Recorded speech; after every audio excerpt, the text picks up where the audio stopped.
അമ്മേ പരിശുദ്ധ അമ്മേ, അമ്മേ പരിശുദ്ധ ദൈവമാതാവേ, കൃപാസനത്തിലൂടെ ഞങ്ങൾക്കും ഞങ്ങളുടെ ദേശത്തിനും അമ്മ മധ്യസ്ഥം തേടി തന്ന എല്ലാ അനുഗ്രഹങ്ങൾക്കും കൃപകൾക്കും ഞങ്ങളിപ്പോൾ ഹൃദയം നിറഞ്ഞ നന്ദി പറയുന്നു. അമ്മേ പരിശുദ്ധമ്മേ ദൈവമാതാവേ, 2004 ഡിസംബർ 7 ഉച്ചകഴിഞ്ഞ് 2:30 കൃപാസനത്തിൽ സംഭവിച്ച അമ്മയുടെ പ്രത്യക്ഷപ്പെടലിനെ കുറിച്ച് തിരുസഭയ്ക്ക് സമർപ്പിച്ചിരിക്കുന്ന പഠനരേഖകളുടെ മേൽ സഭാത്മകമായ പഠനം ആരംഭിക്കുവാൻ ഞങ്ങൾ പ്രാർത്ഥിക്കുന്നു. അമ്മേ പരിശുദ്ധമേ, ഭൂസ്വർലോകങ്ങളുടെ രാജ്ഞിയായ അങ്ങേയ്ക്ക് ഭൗമസംരക്ഷണത്തിനായി പ്രപഞ്ചപ്രകൃതിയെ തന്നെ തിരുസഭ പ്രതിഷ്ഠിക്കുവാൻ ഈ പ്രത്യക്ഷീകരണം വഴി ഇടയാക്കണമേ. പരിശുദ്ധമേ, ജപമാല മാതാവേ, സകല കൃപാസനം പ്രാർത്ഥനയോടും ചേർത്ത് ഞങ്ങളിപ്പോൾ പ്രാർത്ഥിക്കുന്ന ഈ കുടുംബത്തിന്റെ പ്രത്യേക നിയോഗം മക്കളെ, അമ്മയുടെ പ്രത്യക്ഷീകരണത്തിന്റെ ഈ അനുഗ്രഹവേളയിൽ ഞങ്ങൾക്ക് സാധിച്ചു തരുവാൻ കനിയണമേ. ആമേൻ. വിശ്വാസ പ്രമാണം. സർവശക്തനായ പിതാവും ആകാശത്തിന്റെയും ഭൂമിയുടെയും സൃഷ്ടാവുമായ ദൈവത്തിൽ ഞാൻ വിശ്വസിക്കുന്നു. അവിടുത്തെ ഏകപുത്രനും ഞങ്ങളുടെ കർത്താവുമായ ഈശോമിശിഹായിലും ഞാൻ വിശ്വസിക്കുന്നു. ഈ പുത്രൻ പരിശുദ്ധാത്മാവിനാൽ ഗർഭസ്ഥനായി കന്യകാമറിയത്തിൽ നിന്ന് പിറന്ന് പൊന്തിയോസ് പീലാത്തോസിന്റെ കാലത്ത് പീഡകൾ സഹിച്ച് കുരിശിൽ തറയ്ക്കപ്പെട്ട് മരിച്ച് അടക്കപ്പെട്ട് പാതാളങ്ങളിൽ ഇറങ്ങി മരിച്ചവരുടെ ഇടയിൽ നിന്ന് 3-ാം നാൾ ഉയർത്ത് സ്വർഗത്തിലേക്ക് എഴുന്നള്ളി സർവശക്തിയുള്ള പിതാവായ ദൈവത്തിന്റെ വലതുഭാഗത്തിരിക്കുന്നു. അവിടെ നിന്ന് ജീവിക്കുന്നവരെയും മരിച്ചവരെയും വിധിക്കുവാൻ വരുമെന്നും ഞാൻ വിശ്വസിക്കുന്നു. പരിശുദ്ധാത്മാവിലും ഞാൻ വിശ്വസിക്കുന്നു.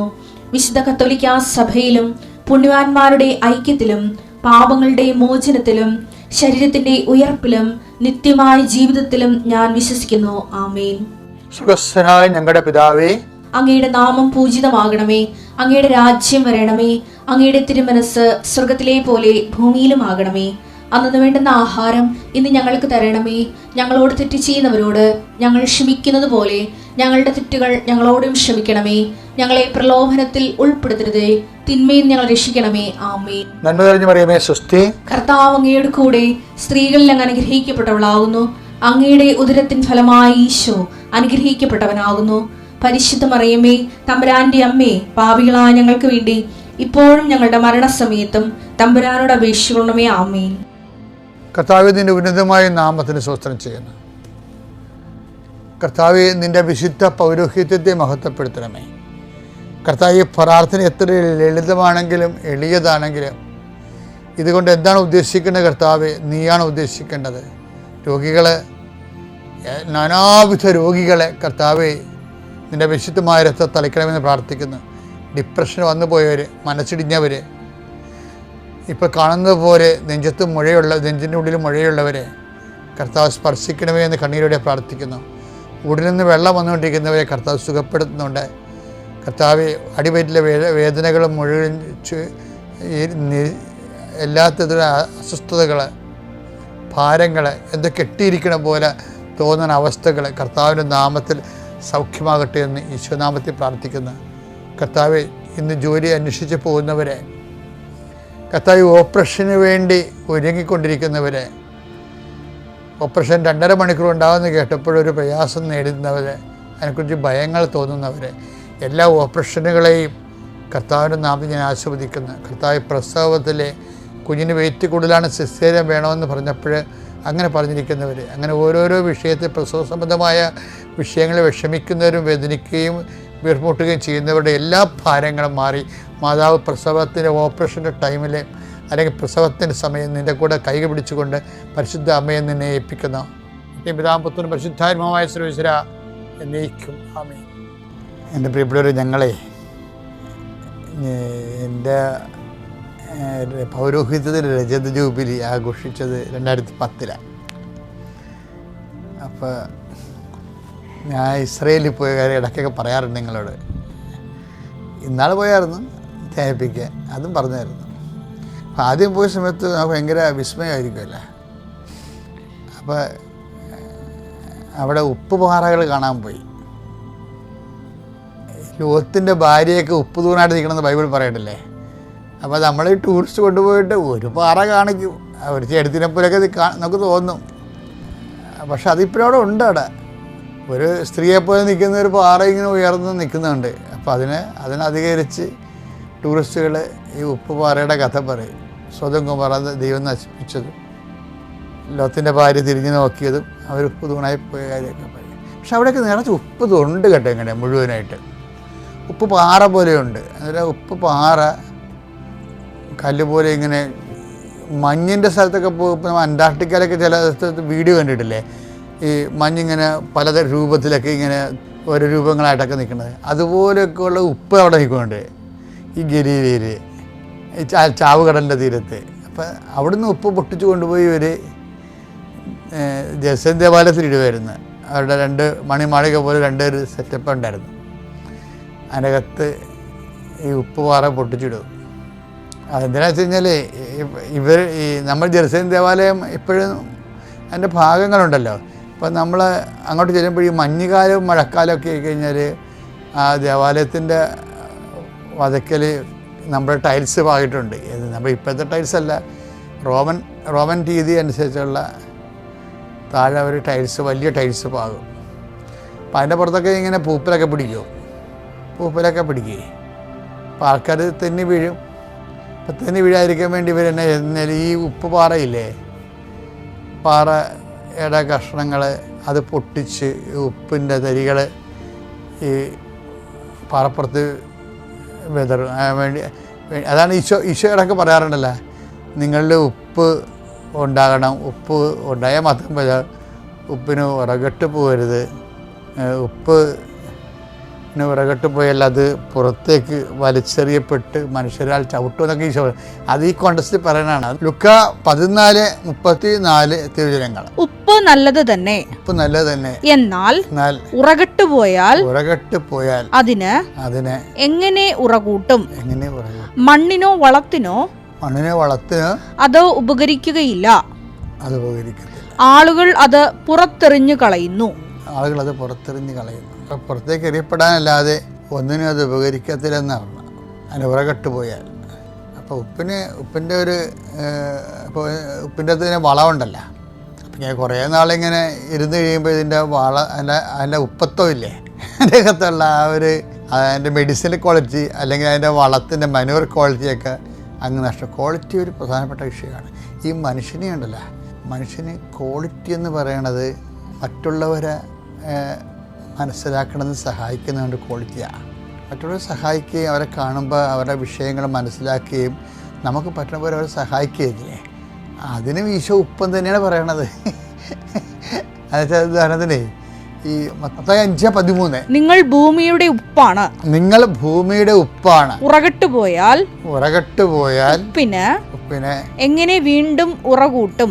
പറ്റത്തില്ല തന്നെ പറയണതിന്റെ അർത്ഥമേ, ഇങ്ങനെ വീണ്ടും ഉറകൂട്ടും. പുറത്തേക്ക് വലിച്ചെറിഞ്ഞ് മനുഷ്യരാൽ ചവിട്ടപ്പെടാനല്ലാതെ മറ്റൊന്നിനും അത് കൊള്ളുകയില്ല. മത്തായി 5:16. അപ്രകാരം മനുഷ്യർ നിങ്ങളുടെ സൽപ്രവർത്തികൾ കണ്ട് സ്വർഗസ്ഥനായ നിങ്ങളുടെ പിതാവിനെ മഹത്വപ്പെടുത്തേണ്ടതിന് നിങ്ങളുടെ വെളിച്ചം അവരുടെ മുൻപിൽ പ്രകാശിക്കട്ടെ. ഒരു വാക്ക് മനസ്സിലായി. അതായത് ഉടമ്പടിയുടെ ഏറ്റവും വലിയ കാതലെന്ന് പറഞ്ഞ ഇതാണ്. എന്താണ്? സൽപ്രവൃത്തികൾ അല്ലെങ്കിൽ കൃപാവര പ്രവൃത്തികളെന്ന് പറയും. കൃപാസനം സൽപ്രവൃത്തികളെന്ന് പറയത്തില്ല. കാര്യം ബൈബിൾ തർജ്ജമ ചെയ്യുമ്പോൾ ബൈബിളിൻ്റെ ഫീലാണ് തർജ്ജമ ചെയ്യേണ്ടത്. ചില പാട്ടുകളൊക്കെ നമുക്ക് മനോഹരമായി തോന്നുന്നത് എന്താണ്? ഇപ്പം കളിവീട് ഉറങ്ങിയല്ലോ എന്നൊക്കെ പറഞ്ഞ് പാടത്തില്ലേ, കളിവീട് ഉറങ്ങിയല്ലോ എന്ന് പറയുമ്പോൾ അത് ഫീല് ചെയ്യും ആൾക്കാർക്ക്. ആ സിറ്റുവേഷൻ ഫീലിംഗ് എന്ന് പറയുന്നത് ഒരു പ്രധാനപ്പെട്ട വിഷയമാണ്. ബൈബിളിൽ തർജ്ജമ ചെയ്യുമ്പോൾ സിറ്റുവേഷൻ ഫീലിംഗ് പോകരുത്. എന്താ കാര്യം വെച്ച് കഴിഞ്ഞാൽ ഇപ്പം കൃപാസനം സൽപ്രവൃത്തി എന്ന് പറയും. സൽപ്രവൃത്തി എനിക്ക് ഈ കർത്താവിന് മുമ്പ് സൽപ്രവൃത്തി ഉണ്ടായിരുന്നല്ലോ. ഇവിടെ സൽപ്രവൃത്തിക്ക് വില കുറവുണ്ട്. ആൾക്കാർക്ക് സൽപ്രവൃത്തി ഇല്ലാഞ്ഞിട്ട് കുറേ സൽപ്രവൃത്തി പഠിപ്പിക്കാനാണ് ഈശോ വന്നത്? അല്ല, കൃപാവര പ്രവൃത്തികൾ എന്ന് പറഞ്ഞാൽ എന്താണ്? ദൈവ മഹത്വത്തിൻ്റെ പ്രവൃത്തികളാണ്. അപ്രകാരം മനുഷ്യർ നിങ്ങളുടെ സൽപ്രവൃത്തികൾ കണ്ട് സ്വർഗസ്ഥനായ നിങ്ങളുടെ പിതാവിനെ മഹത്വപ്പെടുത്തേണ്ടതിന് നിങ്ങളുടെ വെളിച്ചം അവരുടെ മുൻപിൽ പ്രകാശിക്കട്ടെ. ഇതാണ് കൃപാസന സൽപ്രവൃത്തികൾ പറയത്തില്ലെന്ന് പറയണത്. എന്താ കാര്യം? പിതാവിനെ മഹത്വപ്പെടുത്തുന്ന പ്രവൃത്തി സൽപ്രവൃത്തിയല്ല. അത് പിതാവിനെ ഒരാളിനെ മഹത്വപ്പെടുത്തണമെങ്കിൽ യേശുക്രിസ്തുവിലൂടെ പറ്റത്തുള്ളൂ. കാര്യം പിതാവിൻ്റെ കൃപ നമ്മൾക്ക് ദൃശ്യമായതും സംരഭ്യമായതും യേശുക്രിസ്തുവിലൂടെയാണ്. ഇപ്പം നമ്മൾ ചെയ്യുന്ന പ്രവൃത്തികളെല്ലാം യേശുക്രിസ്തുവിലൂടെയാണെന്ന് പ്രവർത്തിക്കുന്നത്. അത് സൽപ്രവൃത്തിയല്ല. ക്രിസ്തുവിലൂടെ പ്രവർത്തിക്കുന്ന എല്ലാ പ്രവൃത്തികളും നമുക്ക് കൃപ തരുന്ന കൃപാവര പ്രവൃത്തികളാണ്. ആ കൃപാവര പ്രവൃത്തികളെയാണ് ഈശോ പറയണത്, നിങ്ങളുടെ സത്ത് പോകരുത്, സത്ത് പോയാൽ പിന്നെ പുറത്തോട്ട് വലിച്ചെറിയേണ്ടി വരും എന്നൊക്കെ പറയണത്. എന്നിട്ട് ഈശോ അത് പറയണത് പറഞ്ഞില്ലേ, നിങ്ങളിൽ ഉപ്പുണ്ടായിരിക്കട്ടെ എന്നൊക്കെ ഈശോ പറയണില്ലേ? മർക്കോസ് 9:50. ഉപ്പ് നല്ലതാണ്, ഉപ്പ് നല്ലതാണ്, എന്നാൽ ഉറകട്ട് പോയാൽ പിന്നെ എന്തുകൊണ്ട് അതിന് ഉറകൂട്ടും. നിങ്ങളിൽ ഉപ്പ് ഉണ്ടായിരിക്കട്ടെ. ക്രിസ്ത്യൻ ക്വാളിറ്റേറ്റീവ് മാൻ. അത് ഉടമ്പടി അതാണ് നമ്മൾ ആവശ്യപ്പെടുന്നത്. എന്താണ്? നിങ്ങൾക്ക് നാട്ടുകാർക്കും ദൈവത്തിന് വിലയില്ലാത്ത ഒരു അവതാരം, അതിനേക്കാൾ ഉപരി യേശുക്രിസ്തുവിൻ്റെ പേരിൽ നാട്ടുകാർക്കും ദൈവത്തെ മഹത്വത്തിന് ഉപകരിക്കുന്ന ക്വാളിറ്റേറ്റീവ് ചേഞ്ച് ഒരു കവനൻ്റ് പേഴ്സണിൽ ഡെവലപ്പ് ചെയ്തെടുക്കണം. അപ്പോൾ എന്തിനാണ് ഉടമ്പടി എടുക്കണമെന്ന് ചോദിച്ചു കഴിഞ്ഞാൽ ഉടനെ പറഞ്ഞ് ജപ്തി ഉടമ്പടി മാറാണെന്ന് ചാടിക്കയറി പറയരുത്. എന്നാൽ ഗുണപരമായ ഒരു സുവിശേഷവും ഗുണപരമായ ഒരു വ്യത്യാസം എന്നിന് വരാനും ഗുണപരമായൊരു വളർച്ചയ്ക്ക് വേണ്ടിയാണ് ഞാൻ ഉടമ്പടി ജീവിതം കണ്ടിന്യൂ ചെയ്യണത്. എൻ്റെ പേര് പ്രിയ എബിൻ. ഞാൻ എറണാകുളം ജില്ല പാലാരിവട്ടം സെയിൻറ്റ് മാത്യൂസ് പള്ളി ഇടവകയിൽ നിന്ന് വരുന്നു. ഞാൻ 2020 ജൂണിലാണ് ഓൺലൈൻ ഉടമ്പടി എടുത്തത്. അത് കഴിഞ്ഞപ്പോൾ എനിക്ക് ഒത്തിരി അനുഗ്രഹങ്ങൾ ലഭിച്ചു. ഒന്നാമതായി, ഞാൻ ഒത്തിരി വർഷമായിട്ട് വീട്ടിലിരുന്ന് ചെയ്യാനൊരു ജോലി ആഗ്രഹിച്ചിരുന്നു. ഓൺലൈൻ ഉടമ്പടി എടുത്ത് 1 മാസത്തിനുള്ളിൽ എൻ്റെ ഒരു സുഹൃത്ത് ഇങ്ങോട്ട് വിളിച്ച് ഇങ്ങനൊരു വേക്കൻസി ഉണ്ടെന്ന് പറഞ്ഞ് ഞാൻ അവിടെ ജോയിൻ ചെയ്തു. പിന്നെ എൻ്റെ ഹസ്ബൻഡിൻ്റെ ബിസിനസ്സിന് വേണ്ടി വിൽക്കാതിരുന്ന വീട് 1 വർഷത്തോളം വിൽക്കാതെ കിടന്നു. അത് കോവിഡ് കാലത്തും നല്ല ഭംഗിയായിട്ട് കച്ചവടം നടന്നു. എൻ്റെ മകളുടെ തുടയിലൊരു 6 കൊല്ലമായിട്ട് സ്കിൻ ഡിസീസ് ഉണ്ടായിരുന്നു. അതും ഓൺലൈൻ ഉടമ്പടി കാലത്ത് മാറിക്കിട്ടി. പിന്നെ ഞാൻ ഡിസംബർ 2021 തീർത്ഥാടന ഉടമ്പടി എടുത്തു. അതിനുശേഷം ഏപ്രിലിൽ വന്ന് പുതുക്കി. പക്ഷേ അപ്പോഴും ഞാൻ 90 ദിവസം ആകുമ്പോഴേക്കും പത്രം കൊടുത്ത് തീർക്കും, അങ്ങനെയാണ് ചെയ്തുകൊണ്ടിരുന്നത്. രോഗി സന്ദർശനത്തിനൊന്നും പോയിരുന്നില്ല. അത് കഴിഞ്ഞ് ഈ ഓഗസ്റ്റ് 2022 ഞാൻ 2ാമത് വന്ന് പുതുക്കി. അപ്പോൾ എനിക്ക് തോന്നി ഇങ്ങനെ ചെയ്തിട്ട് കാര്യമില്ല, ആദ്യം തന്നെ ഈ പേപ്പറെല്ലാം കൊടുത്തു തീർക്കണം എന്ന് വിചാരിച്ച് 2 ആഴ്ചയ്ക്കുള്ളിൽ തന്നെ പേപ്പറെല്ലാം കൊടുത്തു തീർത്തു. അതിനുശേഷം മനസ്സിൽ തോന്നി ഒരു രോഗി സന്ദർശനത്തിന് പോകണം എന്ന്. അങ്ങനെ എറണാകുളം ഗവൺമെൻറ് ആശുപത്രിയിൽ പോയി. അതിനുശേഷം ഒരു 2 ആഴ്ചയ്ക്കുള്ളിൽ ഞാൻ ജൂണിൽ അപ്ലൈ ചെയ്തിരുന്നു ഒരു അമേരിക്കൻ കമ്പനിയിൽ. അവിടെ നിന്ന് ഇൻ്റർവ്യൂവിന് കോൾ വന്നു.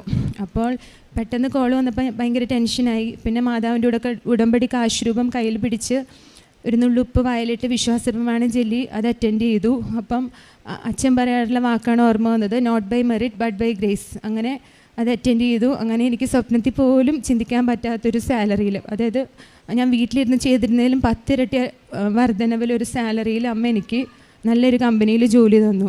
അമ്മ തന്ന എല്ലാ അനുഗ്രഹങ്ങൾക്കും നന്ദി പറയുന്നു. പിന്നെ ഉടമ്പടി തൈലം ഉപയോഗിച്ച് ഒത്തിരി രോഗസൗഖ്യം ലഭിച്ചു. മകൾക്ക് കഴുത്തുവേദന ഉണ്ടായപ്പോഴും അങ്ങനെ ഒത്തിരി രോഗസൗഖ്യം ലഭിച്ചു. പിന്നെ അത്യാവശ്യമായിട്ട് എന്തെങ്കിലും നിയോഗങ്ങൾ വരുമ്പോൾ ഞാൻ ഓൺലൈൻ പ്രെയർ റിക്വസ്റ്റ് ഇടും. അതിനും അമ്മ ഒത്തിരി മറുപടി തന്നു. പെട്ടെന്ന് ജോലിയിൽ ഒത്തിരി സംശയങ്ങൾ വരുമ്പോഴും അങ്ങനെയെല്ലാം അമ്മ പെട്ടെന്ന് എനിക്ക് മറുപടി തന്നിട്ടുണ്ട്.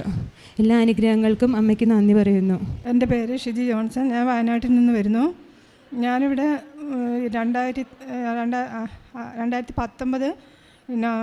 സെപ്റ്റംബർ 28 ഉടമ്പടി എടുത്തത്.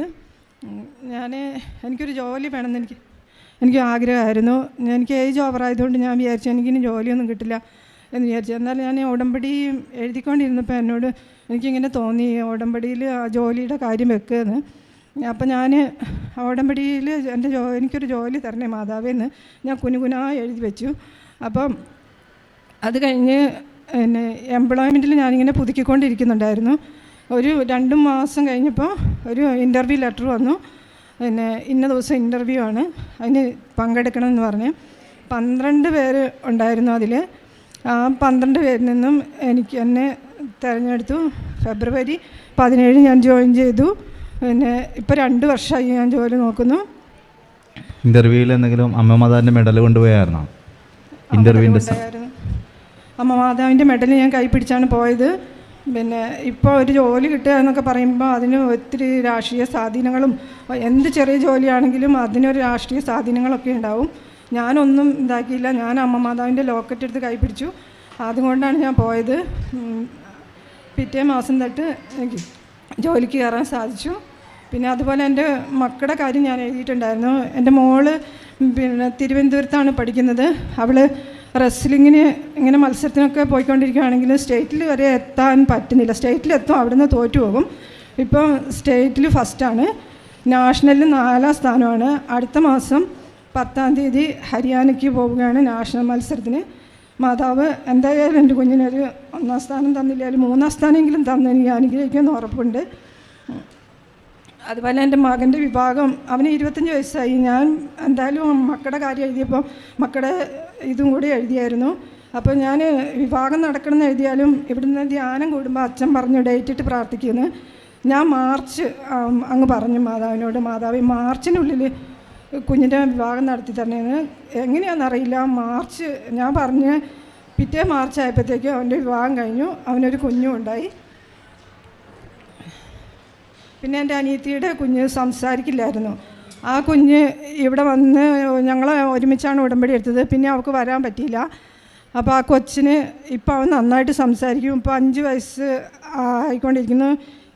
ഇപ്പോൾ LKG പോകുന്നുണ്ട്. ഇപ്പോൾ ഒരുവിധം നന്നായിട്ട് സംസാരിക്കാൻ തുടങ്ങിയിട്ടുണ്ട്. അവനെയും കൊണ്ട് വന്ന് സാക്ഷ്യം പറഞ്ഞോളാമെന്ന് അവൾ പറഞ്ഞിട്ടുണ്ട്. ഞാൻ പോവുകയാണെങ്കിൽ പറയണമെന്ന് പറഞ്ഞു.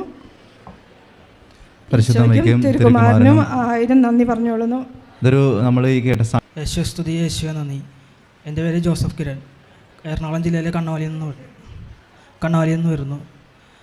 ജോലിയില്ലാതെ കഴിഞ്ഞ 2019 ഉടമ്പടി എടുത്തതിൻ്റെ ഫലമായി ജോസഫച്ചനെ കാണുകയും ജോസഫച്ചൻ്റെ പ്രാർത്ഥനയുടെ ഫലമായിട്ട് കഴിഞ്ഞ 2 വർഷമായി BSNL കോൺട്രാക്ട് ബേസിൽ വീടിനടുത്ത് തന്നെ ജോലി ലഭിക്കുകയും ലോക്ക്ഡൗണിൻ്റെ കാലത്ത് പോലും ജോലി തടസ്സങ്ങളില്ലാതെ മുന്നോട്ട് പോകാൻ സാധിക്കുകയും ചെയ്തു. പിന്നീട് പറയാനുള്ളത് 2021 മെയ്യിൽ തൗട്ടെ ചുഴലിക്കാറ്റിലെ ഉണ്ടായതിൻ്റെ ഫലമായി കടൽക്ഷോഭം ഉണ്ടാകുകയും വീടിൽ വെള്ളം കയറുകയും വെള്ളപ്പൊക്കം ഉണ്ടാകുകയും ചെയ്തതിനാൽ അന്ന് ഞങ്ങൾക്ക് കോവിഡ് പോസിറ്റീവാകുകയും ചെയ്തതിനാൽ വീട്ടിൽ ആരും സഹായിക്കാൻ ഉണ്ടാകാണ്ടിരിക്കുകയും ചെയ്തു. ഫോണിൽ നെറ്റ്വർക്ക് കട്ടാകുന്ന മുമ്പ് കൃപാസനത്തിൽ വെച്ച് പ്രാർത്ഥിക്കുകയും അതിൻ്റെ ഫലമായി ധാരാളം സഹായങ്ങൾ കൊണ്ട് ആൾക്കാർ ചെയ്യുകയും ഭക്ഷണ സാധനങ്ങൾ എത്തിക്കുകയും ചെയ്തതിന് ഈശോയ്ക്ക് നന്ദി പറയുന്നു. പിന്നീടുള്ളത് കൃപാസനത്തിൽ ആശീർവദിച്ച കാശുരൂപം എവിടെ ചെന്നാലും എന്തെങ്കിലും ചെറിയ പ്രശ്നവും വലുത് പ്രശ്നങ്ങളായാലും വിശ്വാസ പ്രമാണം ചൊല്ലി ആക്ടിവേഷൻ ചെയ്യുന്നതിനനുസരിച്ച് അതിൻ്റെ പ്രശ്നങ്ങൾ മാറിക്കിട്ടുകയും ദൈവത്തിൻ്റെ കൂടുതൽ സ്നേഹവും പരിപാലനയും കിട്ടുകയും ചെയ്തതിന് നന്ദി പറയുന്നു. യേശുവെ സ്തുതി, യേശുവെ നന്ദി, യേശുവെ ആരാധന. എൻ്റെ പേര് ഷേർലി. ഞാൻ പുന്നത്തറ വെള്ളാപ്പള്ളി ഇടവകയിൽ നിന്ന് വരുന്നു. എൻ്റെ മോൾക്ക് ഞാൻ 2019 നവംബർ 23-ാം തീയതി ഉടമ്പടി എടുത്തത് എൻ്റെ മോൾക്ക് പനി കൂടി ഇൻഫ്ലുവൻസ വൈറസ് ഭയങ്കര സീരിയസ് ആയി, മോളെ കിട്ടൂല എന്നുള്ള അവസ്ഥയിലായിരുന്നു. അപ്പോൾ ആ സമയത്ത് ഞാൻ അമ്മ മാതാവിനോട് പ്രാർത്ഥിച്ചു, അമ്മേ ഞാൻ അമ്മയുടെ അടുത്ത് വന്ന് ഉടമ്പടി എടുത്തോളാം എന്ന് പ്രാർത്ഥിച്ച ഉടനെ തന്നെ മോളുടെ കണ്ണുകൾ തുറക്കുകയും അവൾക്ക് ശ്വാസമുണ്ടാകുകയും ചെയ്തു. അത് എൻ്റെ വലിയൊരു അനുഗ്രഹം എൻ്റെ അമ്മ മാതാവ് എനിക്ക് സാധിച്ചു തന്നാണ്. പിന്നെ എൻ്റെ മോൾ OET 3ാമത്തെ പ്രാവശ്യം എഴുതിയപ്പോൾ അവൾക്ക് ബുദ്ധിമുട്ടായിരുന്നു. എന്നാലും അവൾക്ക് അമ്മ മാതാവിനോട് പ്രാർത്ഥിച്ച് മെഡലുമായിട്ട് അവൾ പോയി. അവൾ എക്സാം എഴുതി, അവൾക്ക് എക്സാം കിട്ടി, അവൾക്ക് അയർലൻഡിൽ കിട്ടി. ഒരു കുഴപ്പവുമില്ലാതെ ഈ കോവിഡ് സമയത്തും അവളുടെ പേപ്പർ ഭാഗങ്ങളെല്ലാം നല്ല ഭംഗിയായിട്ട് നടത്തി അവൾക്ക് നല്ല ജോലി കിട്ടി പോവുകയും ചെയ്തു. 7 മാസം കൊണ്ട് അവൾ വന്ന് അവളുടെ കല്യാണവും നടത്തി ദൈവം ഒരുപാട് അനുഗ്രഹിച്ചു. ഇനി എൻ്റെ നാത്തൂൻ്റെ മോൻ്റെ കല്യാണം നടക്കാൻ താമസമായിരുന്നു. അത് അമ്മ മാതാവിനോട് പ്രാർത്ഥിച്ചു. അവൻ്റെ നല്ല കല്യാണം നടന്നു. പിന്നെ അവൾക്ക് പിള്ളേരില്ലാതിരുന്നു. അവർക്ക് വേണ്ടി പ്രാർത്ഥിച്ചു. 3 പിള്ളേരെ ദൈവം മാതാവ് നല്ല ഇതായിട്ട് അവർക്ക് കൊടുത്തു. പിന്നെ ഒരുപാട് അനുഗ്രഹങ്ങൾ. എൻ്റെ ചാച്ചന് ഭയങ്കര അസുഖമായിരുന്നു. അത് മാറി, ആർക്കും ഇല്ലാതെ, ഒരു കുഴപ്പമില്ലാതെ അമ്മ മാതാവ് മാറ്റി തന്നു. ഒരുപാട് അനുഗ്രഹങ്ങൾ അമ്മ മാതാവ്, അറിയാത്ത, നമ്മൾ ഉദ്ദേശിക്കാത്ത കാര്യങ്ങൾ അമ്മ മാതാവ് നമുക്ക് നടത്തി തരുന്നു. പരിശുദ്ധമ്മയ്ക്ക് തിരുക്കമാൻ ഒരായിരം എന്ന് പറയാം. ഈ അമ്മയുടെ സാക്ഷി ഇതാണ്. ഏറ്റവും വലിയ സാക്ഷ്യം. മേരി മാഗ്ലിൻ. ഞാൻ കോതമംഗലത്ത് നിന്നാണ് വരുന്നത്. എൻ്റെ നാട് ആലപ്പുഴയാണ്. എന്നെ കെട്ടിച്ചുവിട്ടിരിക്കുന്നത് കോതമംഗലത്താണ്. ഞാൻ ഉടമ്പടി എടുക്കാൻ കാരണം എൻ്റെ ഹസ്ബൻഡിന് സെയിൽസിൻ്റെ ജോലിയാണ്. അപ്പം എപ്പോൾ ദൂരത്ത് പോയാലും എൻ്റെ ഈ മകന് പനി വരും. പനി വന്നു കഴിഞ്ഞാൽ ചിലപ്പോൾ ന്യൂമോണിയയുടെ സ്റ്റേജ് വരും. അപ്പോൾ എൻ്റെ ഫാദർ ഇവിടെ വന്ന് എൻ്റെ മകൻ സംസാരിക്കാൻ എന്ന് പറഞ്ഞാൽ 3 വയസ്സായിട്ടും സംസാരിക്കുന്നതൊന്നും ക്ലിയർ ആവില്ല. അപ്പോൾ എല്ലാവരും കളിയാക്കും, കുഞ്ഞെന്ത് ഭാഷയായി സംസാരിക്കുന്നതെന്ന് പറഞ്ഞ്. അപ്പം ഫാദറിൻ്റെ കയ്യിൽ, എൻ്റെ അപ്പൻ്റെ കയ്യിൽ ഉടമ്പടിയുടെ മാതാവിൻ്റെ കാശുരൂപം വെച്ചിട്ട് ഈ കുഞ്ഞിന് ന്യൂമോണിയയുടെ ഇത് വന്നപ്പം മെഫ്താലിൻ്റെ മരുന്ന് 3 നേരവും ഞാൻ കൊടുത്തുകൊണ്ടിരിക്കുകയായിരുന്നു. കുറയുന്നില്ല. 102 ഡിഗ്രി 103 ഡിഗ്രി പനി വരെ വന്നു. അപ്പം ഹസ്ബൻഡും എൻ്റെ കൂടെ ഇല്ല. അങ്ങനെ ഞാൻ പെട്ടെന്ന് പറഞ്ഞു, മാതാവേ ഞാൻ വന്ന് ഉടമ്പടി എടുത്തോളാം, എൻ്റെ കുഞ്ഞിൻ്റെ പനി മാറ്റിത്തരണേന്ന് പറഞ്ഞു.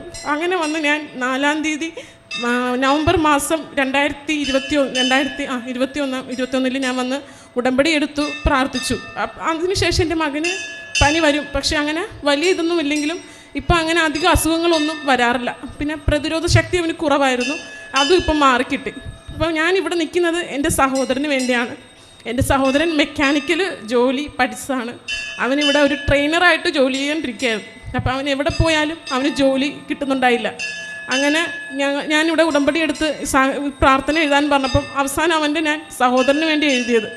എൻ്റെ സഹോദരൻ ഇപ്പോൾ സൗദിയിൽ അവൻ പഠിച്ച മേഖലയിൽ തന്നെ മെക്കാനിക്കലായിട്ട് അവനിപ്പം പോയിരിക്കുകയാണ്. കോവിഡ് സമയത്തും അവന് പെട്ടെന്ന് തന്നെ എല്ലാ കാര്യങ്ങളും, അവൻ്റെ ടിക്കറ്റിൻ്റെ കാര്യത്തിനാണേലും വിസയുടെ കാര്യത്തിനാണേലും ഒരു തടസ്സവും കൂടാതെ അവനിപ്പം സൗദിയിൽ കയറി.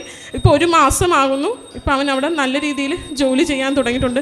യേശുവേ നന്ദി, മാതാവേ അങ്ങേക്ക് 1000 നന്ദി. എൻ്റെ പേര് മിത. ഞാൻ കാക്കൂർ സെൻറ്റ് ജോസഫ് ഇടവകയിൽ നിന്ന് വരുന്നു.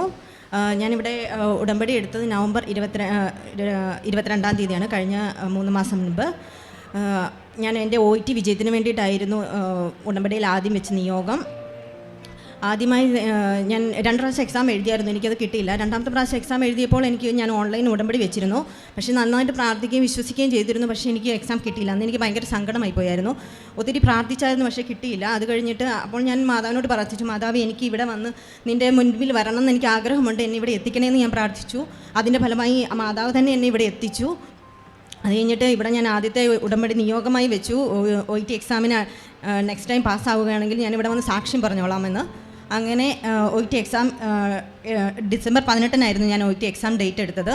അന്ന് അതിൻ്റെ തലേദിവസം ഞാനിവിടെ വന്ന് അച്ഛനെ കൊണ്ട് തലയ്ക്ക് പഠിപ്പിക്കാമെന്ന് വിചാരിച്ച് ഇവിടെ വന്നിരുന്നു. പക്ഷേ അന്ന് നിർഭാഗ്യവശാൽ അതിന് കഴിഞ്ഞില്ല. പിന്നെ ഇവിടെ വന്ന് കരഞ്ഞ് നന്നായിട്ട് പ്രാർത്ഥിച്ചു. എക്സാം ഡേയുടെ അന്ന് എക്സാം സെൻറ്ററിൽ കയറിയപ്പോൾ തൊട്ട് ഞാൻ നന്നായിട്ട് പ്രാർത്ഥിച്ചു. വിശ്വാസ പ്രമാണവും പിന്നെ പ്രത്യക്ഷീകരണ പ്രാർത്ഥനയും ഒക്കെ ചൊല്ലി പ്രാർത്ഥിച്ചു. അത് കഴിഞ്ഞിട്ട് എക്സാം തുടങ്ങിയപ്പോൾ റീഡിങ്ങിനാണെങ്കിൽ 10 മിനിറ്റ്സും കൂടെ ബാക്കിയുണ്ടായിരുന്നുള്ളൂ. അപ്പോഴത്തേക്ക് എനിക്ക് പിന്നെയും ക്വസ്റ്റ്യൻസൊക്കെ ബാക്കിയായിരുന്നു. അപ്പോൾ ഞാൻ മാതാവിനോട് നന്നായിട്ട് പ്രാർത്ഥിച്ചു, മാതാവേ അമ്മയുടെ പ്രത്യക്ഷീകരണത്തിന് സ്ഥിരസാക്ഷിയായിട്ട് എന്നെ ഉയർത്തണമേ എന്ന് ഞാൻ പ്രാർത്ഥിച്ചു. ഓരോ ക്വസ്റ്റ്യനും അമ്മ ഇത് ശരിയാക്കി തരണേ എന്ന് പ്രാർത്ഥിച്ച് തന്നെ ഓരോ ക്വസ്റ്റ്യൻ ഞാൻ അറ്റൻഡ് ചെയ്തു. അത് കഴിഞ്ഞിട്ട് റൈറ്റിങ്ങിനാണെങ്കിൽ എനിക്ക് നന്നായിട്ട് പാടായിരുന്നു. എനിക്ക് ലാസ്റ്റ് 5 മിനിറ്റ്സും കൂടെ ഉണ്ടെന്ന് പറഞ്ഞപ്പോഴത്തേക്കുമാണ് എനിക്കൊരു പാരാഗ്രാഫ് കൂടെ എഴുതാനുണ്ടായിരുന്നു. അത് തീർക്കാൻ പറ്റുമോ ഇല്ലയോ എന്നുള്ള ഡൗട്ടിൽ എനിക്ക് ടെൻഷൻ കാരണം ഒന്നും എഴുതാൻ പറ്റിയില്ല. അത് കഴിഞ്ഞിട്ട് പിന്നെ സ്പീക്കിങ്ങിനാണെങ്കിലും കയ്യിൽ നിന്ന് പോയതുപോലെയായിരുന്നു ഞാൻ എക്സാം അറ്റൻഡ് ചെയ്തത്. അപ്പോൾ എനിക്ക് പേടിയായി, എനിക്ക് ഈ പ്രാവശ്യം കിട്ടത്തില്ലായിരിക്കും എന്ന് ഞാൻ വിചാരിച്ചു. ഞാൻ ഡയറക്റ്റ് C തന്നെയായിരിക്കും ഗ്രേഡ് എന്ന് തന്നെയാണ് ഞാൻ വിചാരിച്ചിരുന്നത്. പിന്നെ ഞാൻ നന്നായിട്ട് പ്രാർത്ഥിച്ചു. എക്സാമിൻ്റെ ഇടയ്ക്ക് മുഴുവൻ നന്നായിട്ട് പ്രാർത്ഥിച്ചിരുന്നു. പറ്റുന്ന സമയം മുഴുവൻ വിശ്വാസപ്രമാണവും പ്രത്യക്ഷീകരണ പ്രാർത്ഥനയും മുഴുവൻ ചൊല്ലി. അത് കഴിഞ്ഞിട്ട് കാശുരൂപം മുറുക്കെ പിടിച്ച് ആണ് എക്സാം എഴുതിയത്. കഴിഞ്ഞു. ഞാൻ വീട്ടിൽ വിളിച്ച് പറഞ്ഞു എനിക്ക് എക്സാം പാടായിരുന്നു. പിന്നെ എല്ലാവരും എന്നെ നോക്കിക്കൊണ്ടിരിക്കുകയാണല്ലോ, ഒരു പ്രതീക്ഷയാണ് എൻ്റെ മുൻപിൽ, ഓരോരുത്തരെ ഈ പ്രാവശ്യം കിട്ടുമല്ലോ എന്ന് വിചാരിച്ചു. അങ്ങനെ ഞാൻ പറഞ്ഞു 2 എക്സാം എനിക്ക് പാടായിരുന്നു, 2 എക്സാം എനിക്ക് കുഴപ്പമില്ലായിരുന്നു എന്ന് പറഞ്ഞു. എന്നിട്ട് എൻ്റെ മമ്മിയോട് ഞാൻ പറഞ്ഞു, മമ്മി എനിക്ക് എക്സാം എല്ലാം പാടായിരുന്നു, എനിക്കൊന്നും കിട്ടില്ലായിരിക്കും എന്ന് വിചാരിച്ചു. മമ്മി പറഞ്ഞു, നീ മാതാവിലല്ലേ പ്രാർത്ഥിച്ചിരിക്കുന്നത്, മാതാവിൻ്റെ അടുത്ത് പോയതല്ലേ, മാതാവ് നിന്നെ കൈവിടില്ല എന്ന് പറഞ്ഞു. അത് കഴിഞ്ഞിട്ട് ഞാൻ പിന്നെ എല്ലാം നന്നായിട്ട് പ്രാർത്ഥിച്ചു.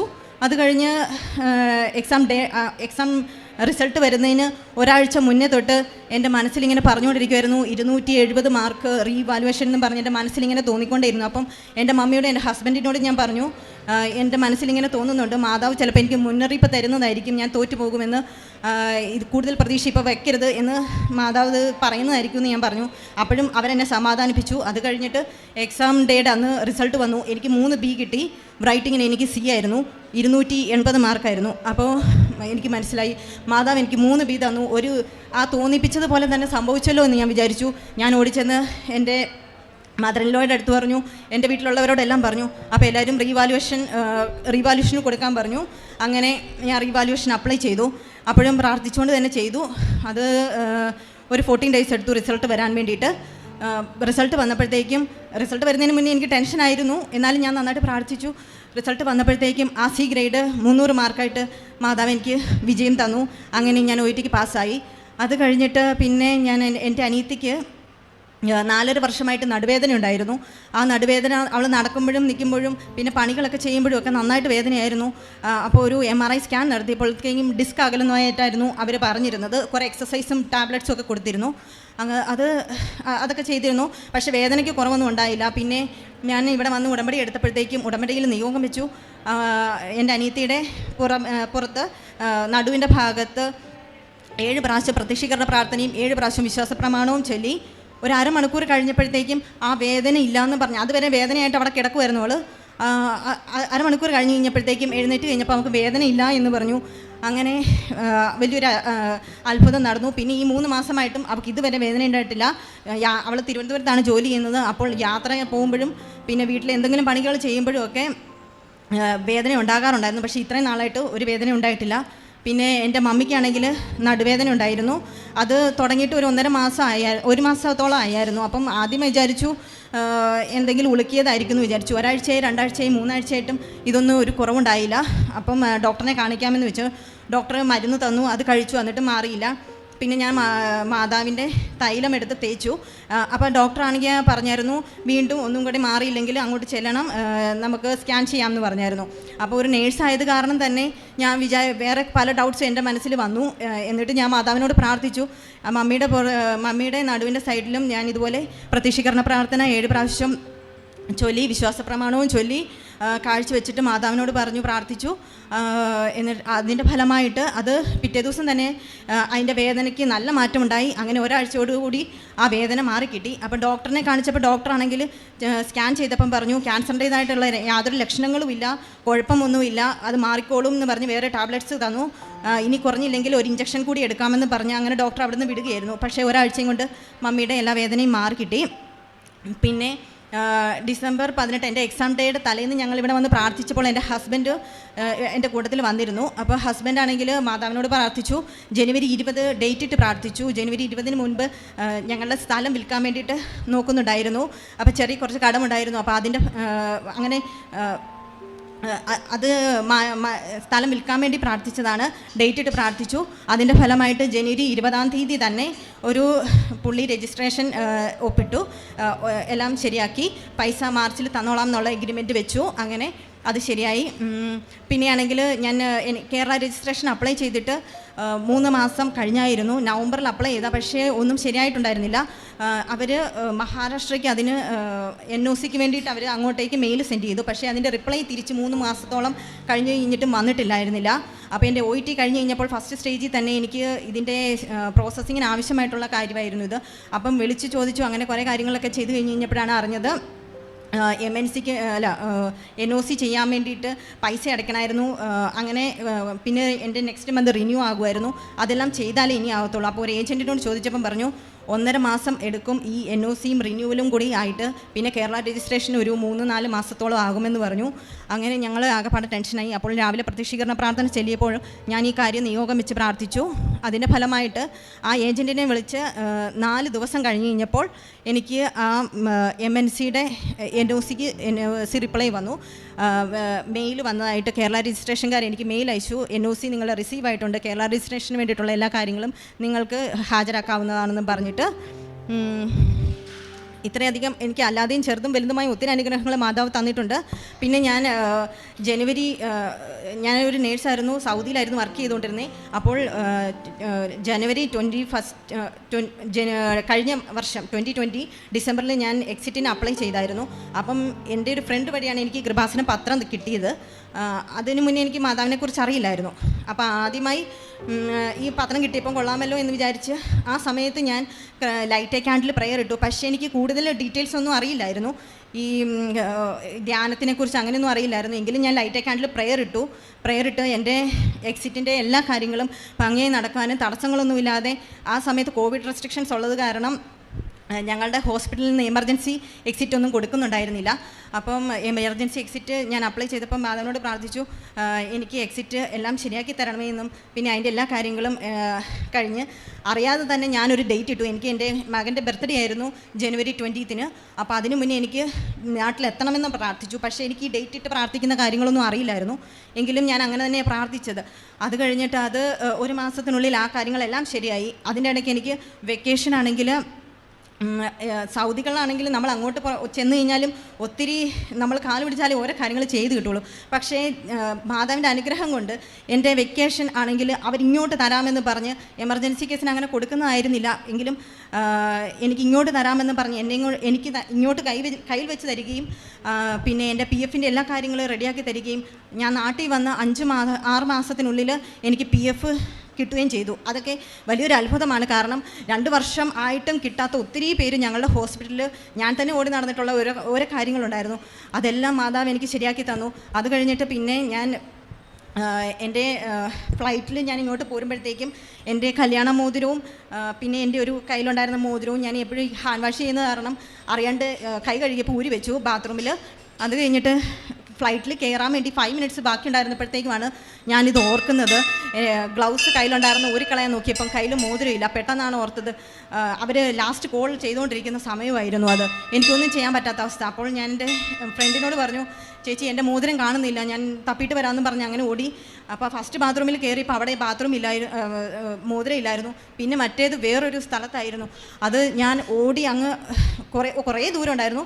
അവിടെ ചെന്നു കഴിഞ്ഞപ്പോഴത്തേക്ക് മോതിരം ഇല്ല. ഞാൻ വിചാരിച്ചു, കർത്താവേ എൻ്റെ എല്ലാം പോയല്ലോ എന്ന് വിചാരിച്ചു, മോതിരം നഷ്ടപ്പെട്ടല്ലോ എന്ന് വിചാരിച്ചു. അപ്പം ഞാൻ അവിടെ നിന്ന് ഒരു സ്ത്രീയോട് ചോദിച്ചു, ഒരു ഓർഡറിലി ആയിരുന്നു, ചേച്ചിയോട് ചോദിച്ചു എന്തെങ്കിലും മോതിരം കണ്ടോന്ന്. എനിക്കൊന്നും പറയാൻ പറ്റുന്നില്ലായിരുന്നു, ആക്ഷൻ കാണിച്ചു. അപ്പം പുള്ളിക്കാരി എനിക്ക് മോതിരം കയ്യിലെടുത്ത് തന്നിട്ട് പറഞ്ഞു, ഇതാണോ നീ സെർച്ച് ചെയ്യുന്നതെന്ന് ചോദിച്ചു. അതൊരു ഫിലിപ്പിനോയായിരുന്നു.